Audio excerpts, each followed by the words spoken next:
Quem diria? A Nicarágua se tornou pauta dos principais debates políticos aqui no Brasil neste ano de 2022. Mas por que a Nicarágua incomoda tanto a imprensa brasileira, os políticos de direita? Nesse vídeo nós vamos conversar a respeito dessa questão e de outras que envolvem o país caribenho. O meu nome é Janderson Lacerda e a América Latina é aqui.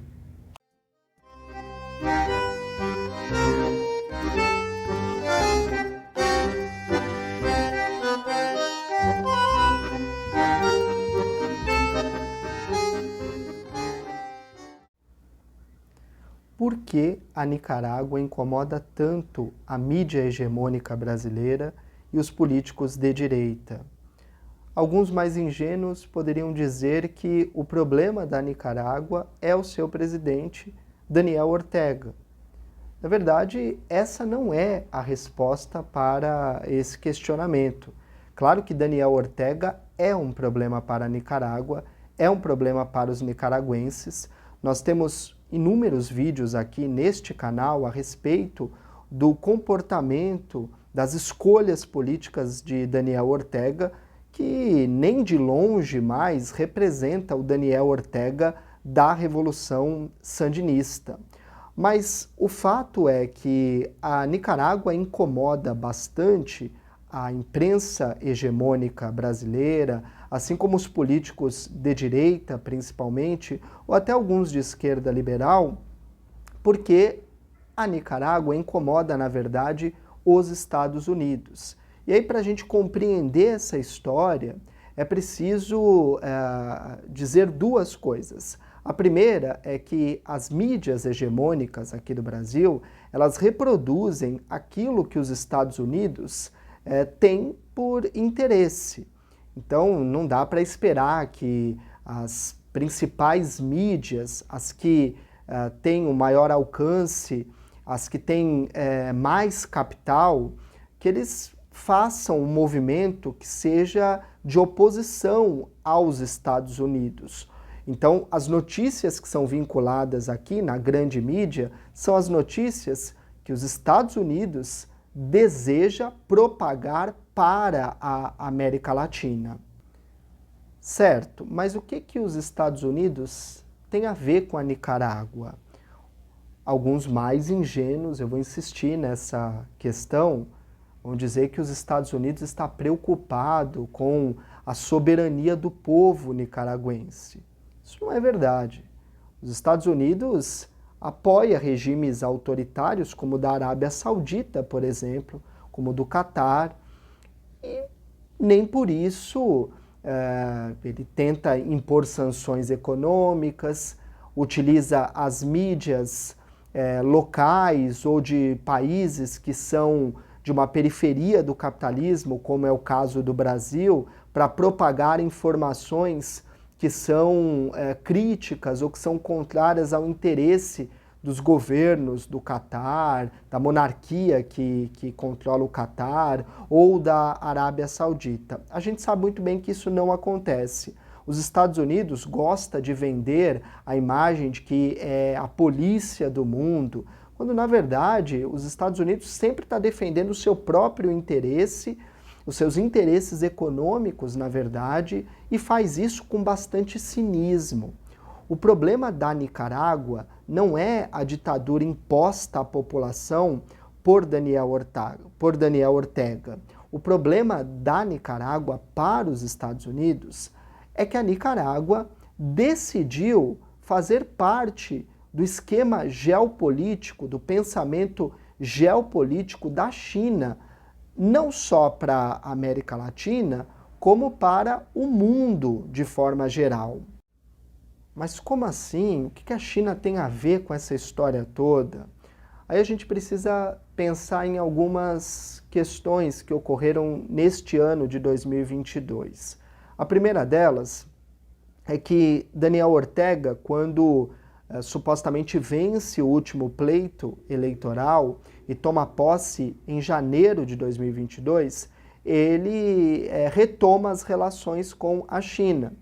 A China não tinha mais uma embaixada funcionando na Nicarágua. A partir do momento que o Daniel Ortega assume o seu quinto mandato, mandato atual, ele retoma as relações com a China. Então tem uma embaixada chinesa funcionando na Nicarágua. Além disso, o governo de Daniel Ortega não reconhece mais Taiwan como um território livre, um território independente. O governo de Daniel Ortega considera Taiwan um território chinês. Mas a questão da China não é essa apenas com a Nicarágua. Vai para muito além desses fatos, dessas questões. A China entende que a Nicarágua é uma peça-chave para o seu projeto para a região aqui da América Latina, do Caribe, mas também para o seu projeto econômico de dominação, que vai bater de frente com os Estados Unidos, evidentemente. A China quer viabilizar a construção de um novo canal, e é um canal interoceânico para interligar o Oceano Atlântico ao Oceano Pacífico. A Nicarágua é peça-chave para a construção desse canal. E é exatamente por isso que os Estados Unidos se opõem com voracidade contra o governo, o regime de Daniel Ortega. Porque uma vez que esse canal, se esse canal de fato for construído, e esse é o grande desejo da China, o canal do Panamá ele vai ser colocado em segundo plano.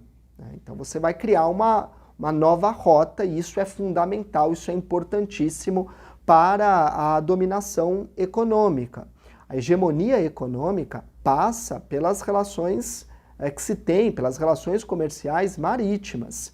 E as relações comerciais marítimas, elas só são possíveis quando você domina os territórios, todos os territórios que envolvem ou que envolverão essas rotas comerciais, as rotas marítimas. Esse canal interoceânico é fundamental para a China e tem a Nicarágua como uma peça estratégica.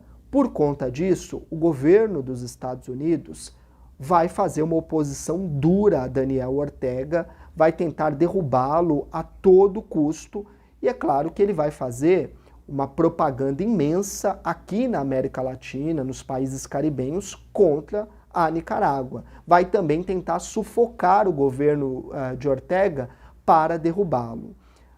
Eu insisto, o governo de Daniel Ortega não é mais o governo da Revolução Sandinista. Daniel Ortega não é o líder sandinista mais. Ele se perdeu completamente. Agora, a interferência dos Estados Unidos, ela está relacionada com o cinismo que é muito peculiar dos estadunidenses. Porque, na verdade, o receio dos Estados Unidos é que a China o ultrapasse. Esse é o receio, ultrapasse no ponto de vista econômico, e é claro que isso é possível que ocorra e deve ocorrer na realidade, e passa por esse plano, por essa estratégia de criar esse canal interoceânico, e os Estados Unidos querem impedir que isso seja feito de qualquer forma, de qualquer maneira. Para a população nicaragüense, a interferência dos Estados Unidos é péssima, assim como também é péssimo manter o governo de Daniel Ortega. Então, qual é a saída para a Nicarágua? A saída está no seu próprio povo. Como Júlio Cortázar dizia, o escritor argentino, ele dizia que o povo nicaragüense é o seu próprio professor. Um povo que foi capaz de construir uma revolução. É claro que pode derrubar o atual presidente Daniel Ortega e, ao mesmo tempo, não se vender ou não se prender às garras dos Estados Unidos, que, é lógico, os Estados Unidos estão defendendo seus próprios interesses e não estão nem um pouco preocupados com a soberania do povo nicaragüense. O fato é que este ano de 2022... ele trouxe à tona, inclusive nos debates aqui para presidente presidente da República Federativa do Brasil, a Nicarágua, o Daniel Ortega. Mas isso só aconteceu porque a direita reproduz o pensamento dos Estados Unidos, assim como a imprensa brasileira, a imprensa hegemônica, os grandes jornais, os grandes veículos de comunicação, eles reproduzem exatamente aquilo que os Estados Unidos desejam. Eles reproduzem os interesses dos Estados Unidos. Então, por isso que a Nicarágua se tornou alvo de um grande debate aqui no Brasil. Claro que esse debate é um debate esvaziado, é um debate sem profundidade alguma, porque os interesses dos Estados Unidos em relação à Nicarágua, os interesses econômicos dos Estados Unidos, eles nunca são colocados às claras, né, como nós estamos fazendo aqui neste vídeo.